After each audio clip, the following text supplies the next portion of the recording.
Le maïs doux est sans doute l'une des cultures les plus gratifiantes à faire pousser chez soi, parce que les saveurs que vous pouvez obtenir dépassent de loin celles que vous pourriez acheter. Grâce à sa fraîcheur et au fait qu'il est cultivé dans un sol nutritif, vous savez, je pense que cet aspect est de plus en plus reconnu. La valeur, surtout si vous faites comme moi, le non-bêchage, c'est ce que je fais ici. Vous obtenez un très bon contenu microbien dans le sol, une bonne rétention d'humidité, similaire à ce qu'on trouve dans ce compost. En fait, je viens de voir une petite larve, mais c'est une bonne. C'est un mille-pattes. Je suis presque sûr que c'est un mille-pattes, et je vais le laisser là, je vais juste le poser là. Parce que plus il y a de vie dans le sol, des choses comme ça, mais aussi beaucoup de vie invisible, cela permet une meilleure nutrition et confère de la saveur ainsi qu'une meilleure qualité nutritionnelle. Donc je commence le maïs doux dans ces petits plateaux à modules. Certaines personnes se demandent, elles disent, est-ce que ceux-ci sont assez grands? Parce qu'ils développent une racine pivotante assez grande, assez rapidement. Tout ce que je peux dire, c'est que ça marche, donc la racine pivotante s'enroule un peu, et vous pouvez le voir quand vous les transplantez. Donc en gros, ce que je fais, c'est que je ne les laisse pas ici trop longtemps. Et donc, il ne faut pas les semer trop tôt. La mi-avril, c'est largement suffisant. Je vais vous confier un secret. Même si en fait nous sommes le 4 avril, c'est pour différentes raisons liées à mon agenda. Je sème un peu tôt. Ça peut marcher, mais c'est un pari de semer les graines avant leur période idéale, surtout si le temps devient soudainement froid. C'est donc ce contre quoi on essaie de se prémunir ou d'éviter. En semant un peu plus tard, on a plus de chances d'avoir une période de beau temps pour leur croissance. Parce que le maïs doux est une plante qui aime la chaleur. Si vous le plantez et que le temps n'est pas assez chaud, il va rester là et jaunir. Et je reçois beaucoup de questions à ce sujet. Fin avril, début mai, souvent début mai, les gens ont planté leur maïs un peu trop tôt et il fait trop froid pour qu'il pousse. L'effet montre qu'il ne peut pas absorber l'azote lorsque la température est basse.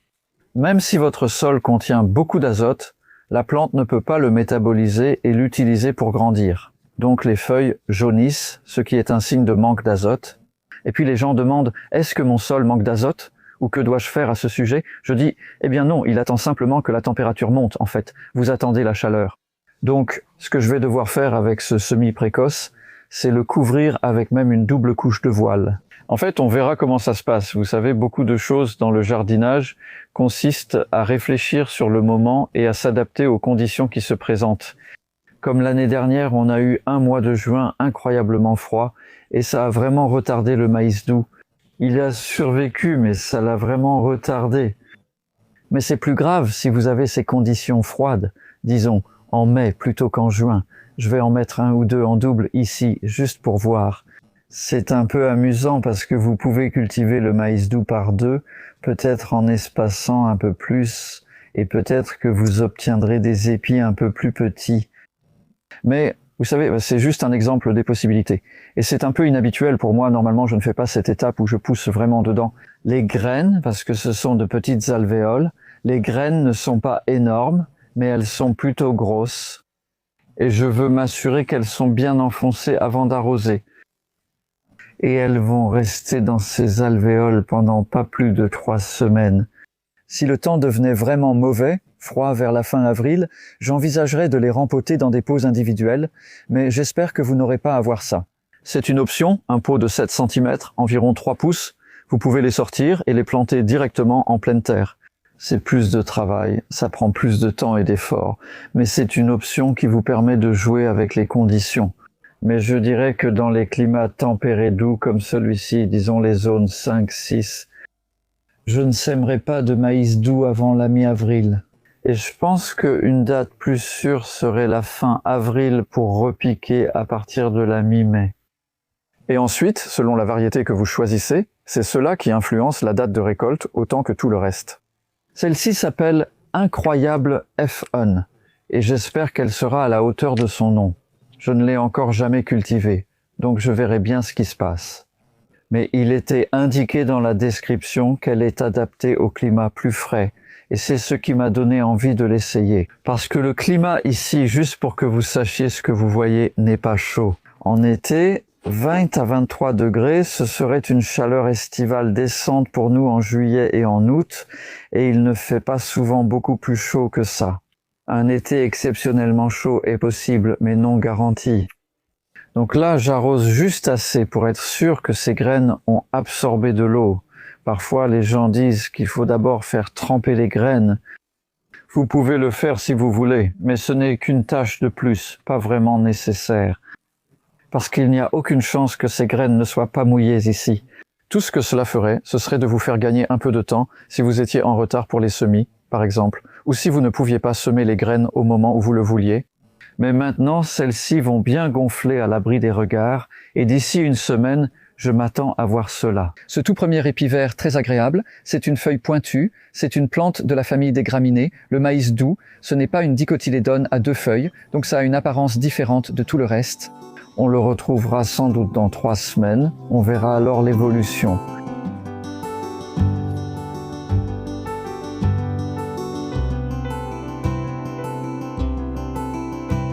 Trois semaines après avoir semé le maïs doux, il est bien sorti dans ses petits plateaux alvéolés et je l'ai rempoté dans ses pots de 7 cm. Voilà à quoi il ressemble maintenant. Donc, voilà un plant de maïs doux, âgé de 3 semaines dans une serre chaude. Les racines sont déjà bien développées. Vous pourriez, lors d'un printemps frais, les laisser pousser encore au moins 10 jours, ou lors d'un printemps chaud comme celui que nous avons en ce moment, vous pourriez les planter dehors. Je vais tenter ma chance et voir si je peux obtenir du maïs doux précoce. Je vais les laisser ouverts un moment et on mettra un voile de protection s'il fait froid. Alors allons voir où je peux trouver un endroit pour les planter.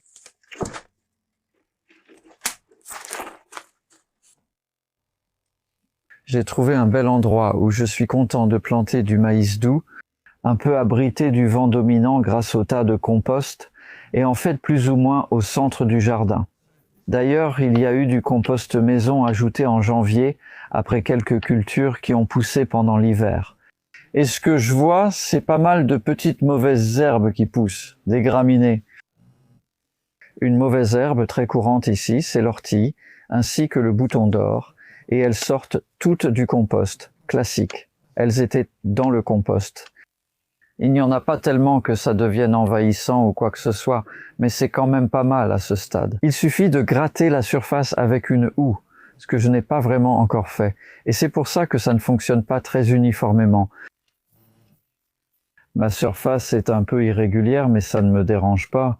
Pour du maïs doux, une surface plane serait plus utile pour la laitue.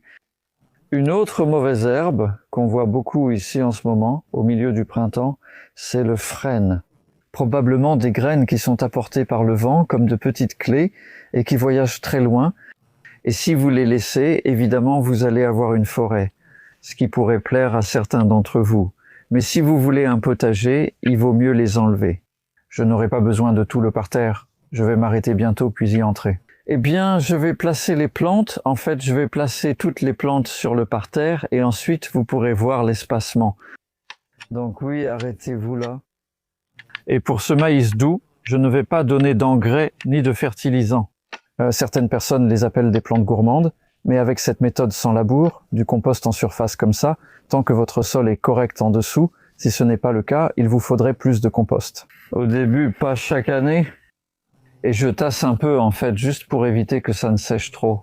On va avoir un temps assez sec, donc j'ai mis quelques plantes juste à cette extrémité, et ensuite on va passer à une disposition de plantation un peu inhabituelle. Parce que ce parterre, simplement à cause de la forme du jardin qui n'a pas une largeur régulière, c'est donc un bon exemple de la façon dont on gère ça. Je garde toujours environ 30 cm de distance par rapport au bord herbeux. Il ne faut pas s'approcher trop près de ça, sinon vous risquez d'avoir des problèmes. Les légumes pourraient être tondus ou autre chose. Mais en général, je cherche un espacement de 30 cm et en fait, ce que je veux faire, c'est passer à 4 rangées. C'est un peu irrégulier ici et ce n'est peut-être pas très évident de voir ce qui se passe, mais ce vers quoi on s'oriente, c'est 4 lignes en longueur. En fait, cela suffira. Cela vous donnera une idée, mais ce que je vais faire juste avant de planter quoi que ce soit, c'est vérifier l'alignement. Donc, à chaque fois que vous plantez, Si vous avez un jardin comme celui-ci et que vos plates-bandes n'ont pas de côté en bois, il est bon de le faire à l'œil. Marquez simplement où se trouverait un côté, puis vous allez planter un peu à l'intérieur de cette limite. Comme il y a un peu de plastique fin, sans marque, dans le compost fait maison, je ramasse toujours des morceaux de plastique de toutes sortes. Ils ne disparaissent pas, donc si vous en voyez, il faut les retirer. Voilà, il y a déjà du maïs doux et il y a un autre arbre sur le chemin, alors commençons ici. Je voulais vous montrer comment en planter un, puis je vais continuer. Mais j'aime bien faire ces petites trous nets, sans enlever trop de terre ou de compost, puis planter. La profondeur de plantation, c'est aussi important. Donc l'espacement est d'environ, ce n'est pas totalement équidistant, mais autour de 25, peut-être 30 cm. Il n'est vraiment pas nécessaire d'espacer à plus de 30 cm ou un pied. Et voilà, la plante est en place. Je ne plante pas celle-ci très profondément, mais je mets d'autres légumes plus en profondeur, même si ce n'est pas nécessaire. Je la mets probablement 2 cm, presque 1 pouce, plus profondément que le niveau du haut du pot. Et c'est bien parce que ça retient l'humidité plus en profondeur et étonnamment cela réchauffe, surtout lors d'une nuit froide. La surface va se refroidir plus rapidement que la terre et le compost en profondeur, donc ça peut aider un peu la plante. Mais nous allons certainement mettre un voile de protection sur celle-ci, peut-être pas tout de suite. Je vais voir, je vais regarder la météo, mais ce que je ne veux pas faire, c'est les laisser ici sans protection. S'il va faire très froid et venteux, ou même frais, pas vraiment froid. Et je devrais aussi mentionner que les lapins aiment beaucoup ces plantes. Donc c'est une autre raison d'utiliser du voile d'hivernage parfois, si vous avez des lapins.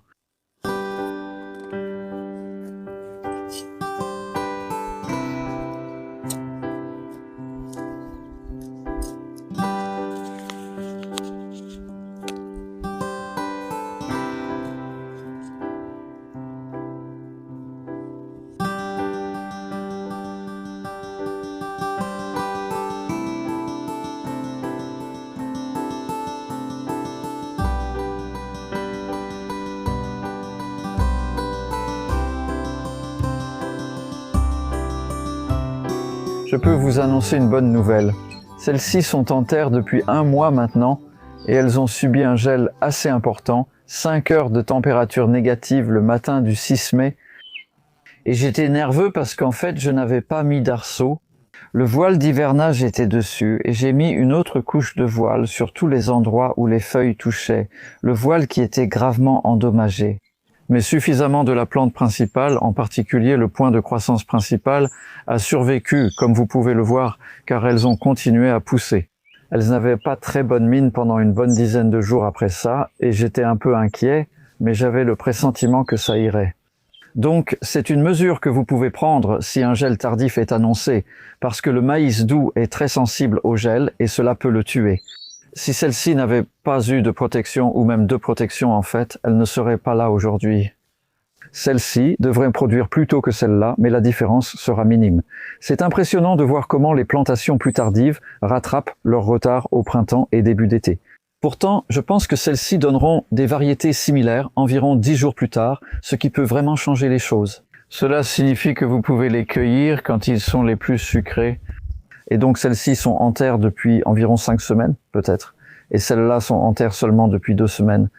Nous reviendrons quand elles auront bien poussé, et je veux vous expliquer un peu les pousses latérales que vous voyez ici. Et nous en ferons probablement une autre juste avant la récolte proprement dite.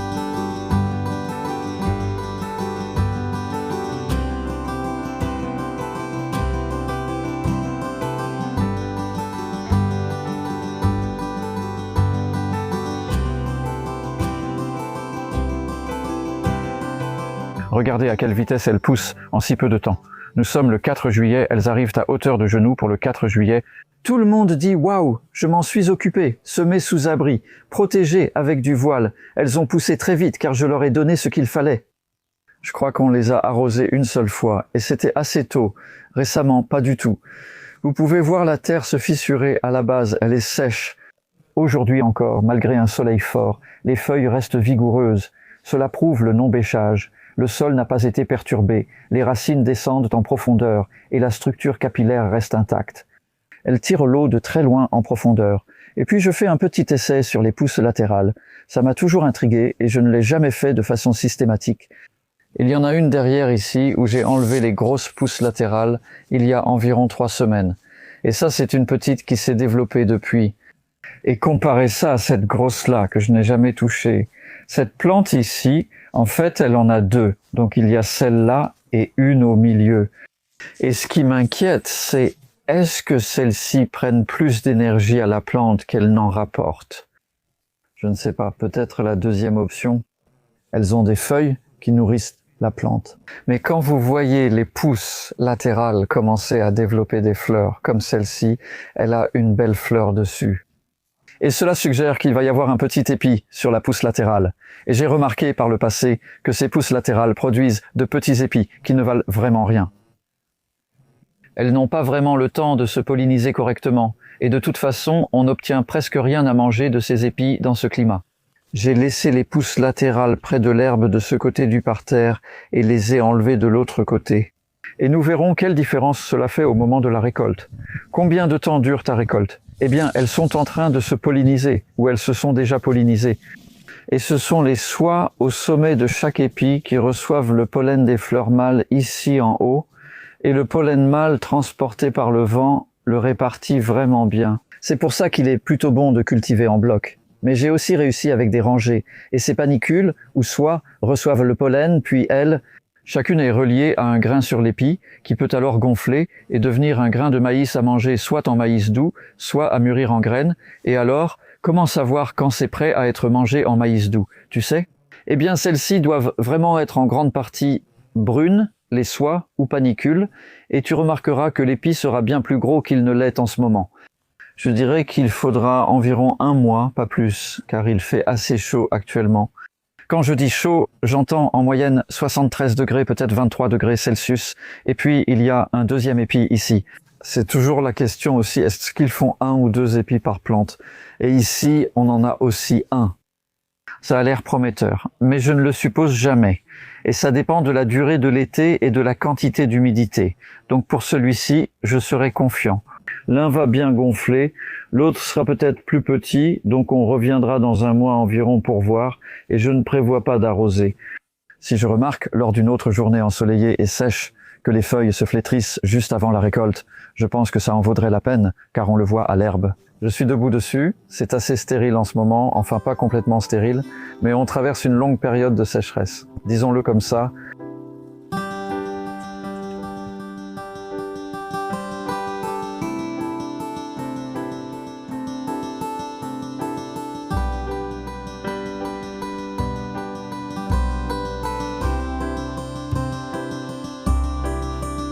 Nous avons un résultat.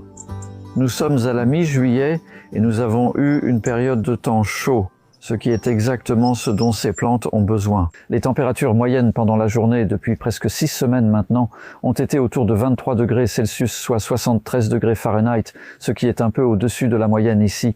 Et il y a eu quelques nuits fraîches. Quoi qu'il en soit, le maïs doux a bien profité du temps. L'autre chose à propos de la météo, c'est qu'il n'a presque pas plu pendant tout ce temps. Durant tout leur séjour sur cette terre, ils n'ont jamais eu de vraie pluie abondante.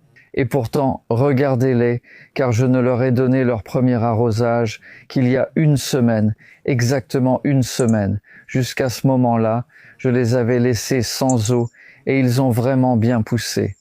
Peut-être que les plantes seraient un peu plus grandes, les épis un peu plus gros si j'avais arrosé davantage, mais cela montre que vous avez cette option, avec le maïs. C'est une plante résistante, surtout avec la méthode sans labour, parce que la capillarité du sol est préservée, les racines peuvent descendre uniformément à des niveaux assez profonds, où il y a clairement encore de l'humidité, parce que je les ai observées, vous savez, lors de certains après-midi vraiment chauds que nous avons eus. D'autres plantes, comme les feuilles de betterave, sont toutes un peu flétries, et celles-ci ont vraiment l'air en forme. Alors profitez de ce moment joyeux. Comment savez-vous quand elles sont prêtes ? C'est un indice très important. Quand vous voyez ces soies, qu'on appelle des barbes, devenir brunes, c'est qu'elles sont prêtes. et il ne reste presque plus rien sur celle-ci. Et l'épi est un peu gonflé. Il est en fait nettement plus petit qu'il n'aurait pu l'être, et cela vient du temps sec et de l'espacement assez rapproché. Voyez, celui-ci ne fait sûrement pas plus de 20 cm. J'aurais pu espacer un peu plus certains. Donc encore une fois, vous avez des options ici. Vous obtenez plus de petits épis si vous espacez un peu moins. Autre chose intrigante, je ne sais pas si c'est cette variété car je ne l'avais jamais cultivée, mais c'est incroyable. Il y a facilement 2 épis sur chaque tige principale, chaque plante, et d'habitude quand j'ai cultivé du maïs doux, on obtient un gros épi et un autre qui ne vaut presque rien. Et donc, vous savez, c'est peut-être pour ça que le principal, le premier, celui qui est le plus haut, est légèrement plus petit, parce que l'énergie est aussi allée dans le deuxième. Je vais récolter ces deux-là pour vous montrer que le deuxième n'est pas encore prêt, mais cela vous montre leur aspect moins mûr. Et je vais aussi retirer ceci qui, croyez-le ou non, est une partie latérale. Et j'ai fait ce petit essai de l'autre côté, j'ai retiré la pousse latérale. Tout cela a poussé à partir de la tige principale, et ça essaye de pousser la sienne. On peut voir à quel point le petit épi est immature et petit. Et encore une fois, d'après mon expérience, après des décennies à faire ça, cela ne valent jamais le coup dans ce climat, de toute façon. Il n'y arrive jamais et reste de toute façon tellement petit, c'est ainsi que je le ressens. Toute cette croissance est retirée de la partie principale et de la grosse épi que nous voulons sur la tige principale. Celui-ci a l'air un peu plus petit. Peut-être bien. Certains ont des pousses latérales et d'autres non, mais c'est surtout de l'autre côté. Je les ai enlevés et les épis là-bas semblent un peu plus gros. En fait, je peux en attraper un juste ici. Donc, on a maintenant 3 épis à examiner et pour les ouvrir, on peut faire comme ça. Casser la tige du bas et retirer la gaine.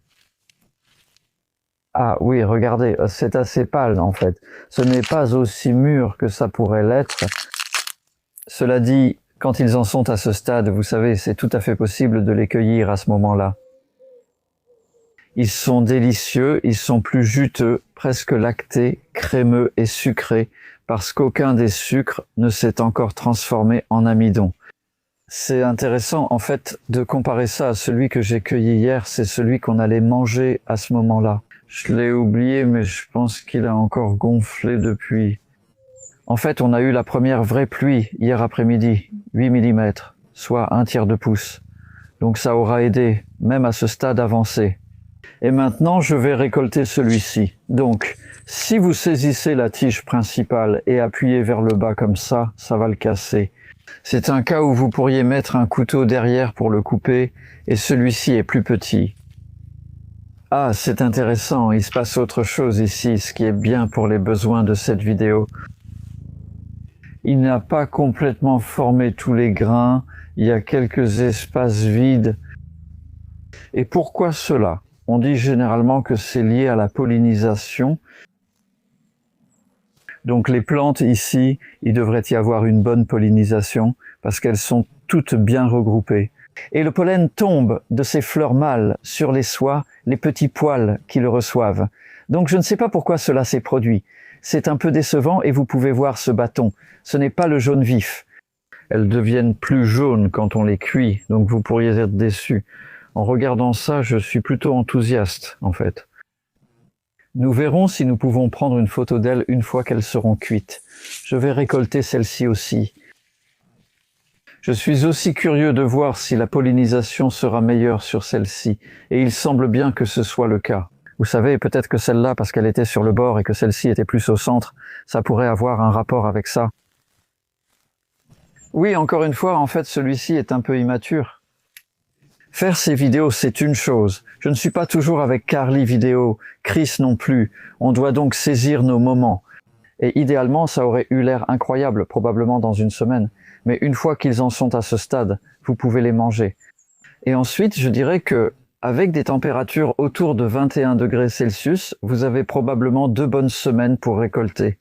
Ils deviendront plus jaunes avec des grains plus gros, puis ils deviendront plus moelleux, toujours bons, toujours sucrés. Et ensuite, ça passe à l'étape suivante qui devient assez riche en amidon. Et là, ça ressemble au maïs, si vous voulez. Et si vous voulez du maïs sec à consommer comme un grain sec, vous pouvez les laisser et les récolter à la toute fin de l'été, au début de l'automne, et ils seront ratatinés, assez durs et secs. Et ça, c'est la nourriture d'hiver. Donc, beaucoup de bons résultats avec le maïs doux. Donc, vous pouvez voir que la couleur est un peu plus jaune après la cuisson, mais j'aurais pu les laisser une semaine de plus. J'espère que cela vous aidera à décider, car si vous attendez trop, ils ont tendance à devenir farineux. Il y a aussi autre chose, ce sont les nuisibles, et beaucoup d'animaux adorent cette douceur. Les rats, si vous avez des rats, je ne suis pas sûr. Il n'y a pas de réponse facile à cela, sauf que certaines personnes mettent des bouteilles sur un bocal ou quelque chose comme ça. Si vous pouviez trouver quelque chose comme ça, vous savez, il n'y a rien d'évident. Et pour les oiseaux, peut-être alors envisager de mettre un couvercle. Parfois, ils viennent et les picorent. Le plus gros problème que nous avons ici, ce sont les blaireaux, et ils peuvent sentir ces fruits juste avant qu'ils ne mûrissent, comme la nuit précédant la récolte. Le matin, tout est aplati par les blaireaux, très destructeurs en cherchant de la nourriture. Même la courge y passe. Donc c'est quelque chose avec lequel il faut simplement composer, vraiment. Et une dernière chose concerne les variétés super sucrées, dont celle-ci fait partie. Habituellement, si elles sont hybrides, cela signifie que l'hybridation a été faite de telle sorte qu'elles ne perdent pas leur douceur aussi rapidement après la cueillette, contrairement aux anciennes variétés. Voilà pour l'explication concernant. Il faut cueillir le maïs doux et le cuire aussitôt, avant que les sucres ne deviennent amidons. Ce n'est pas le cas ici. Vous avez donc plus de temps pour les manger, même après quelques jours. Certaines variétés sélectionnées en Allemagne, comme Tramont, que je cultivais avant, mais que je n'ai pas pu retrouver récemment, étaient bonnes. C'est une variété à pollinisation libre qui garde sa douceur, preuve d'une bonne sélection. Un petit supplément après le tournage ici. Nous avions fini de filmer et Carly et moi nous sommes dit « il faut que j'essaie ça » et je l'ai fait. Je n'aime pas manger devant la caméra, c'est bruyant avec du maïs doux. C'est incroyable. Donc je retire ce que j'ai dit. Tu sais, c'était trop tôt à ce stade. Elles ont un goût extraordinaire, ce n'est pas qu'une question de douceur, les saveurs sont vraiment belles. Et puis, juste pour voir, j'ai goûté un peu de celle que j'ai cueillie hier et elle n'est pas aussi bonne, mais elle reste vraiment délicieuse. Si tu la mangeais seule, tu serais content, mais celles qui viennent d'être cueillies ont vraiment une petite touche de beauté en plus dans leur saveur.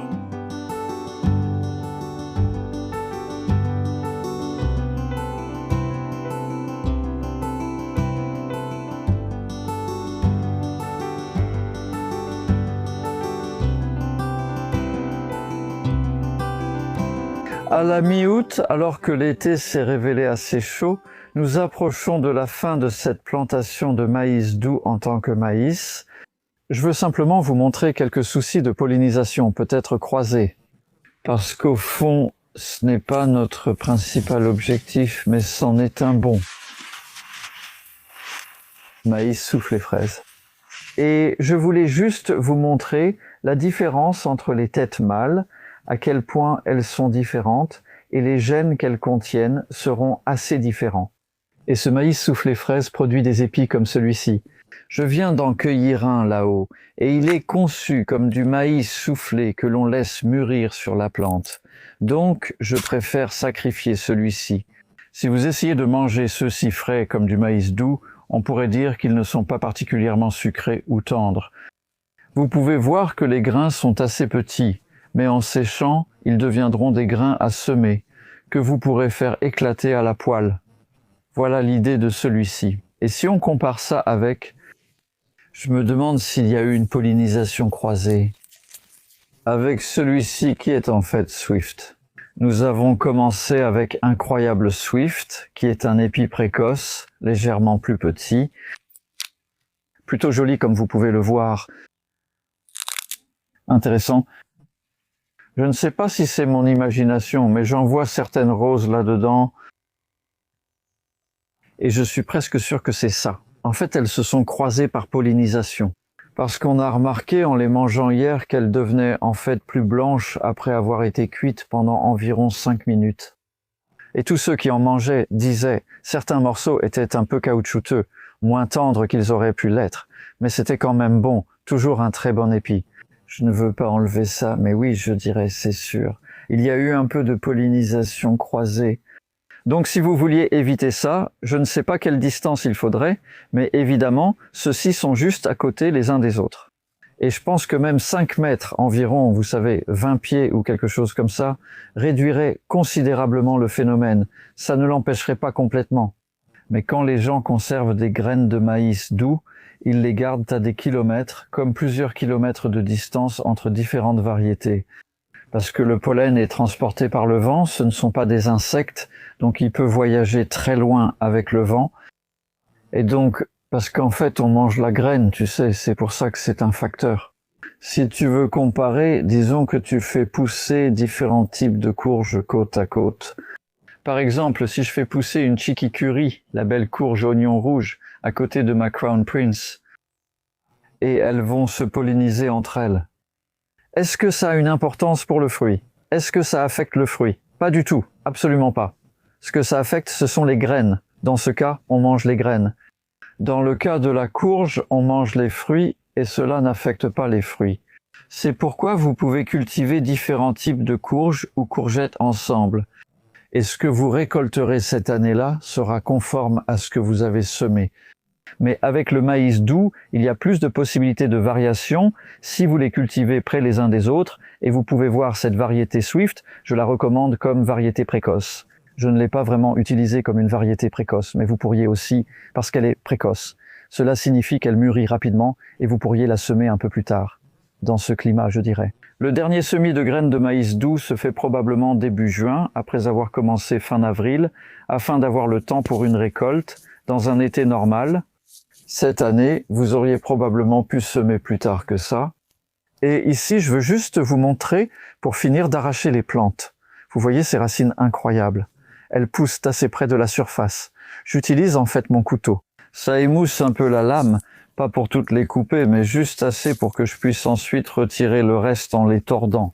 Voyons voir, il reste encore quelques racines. Il y a beaucoup de racines qui restent dans le sol, ce qui est super. C'est exactement ce que je veux.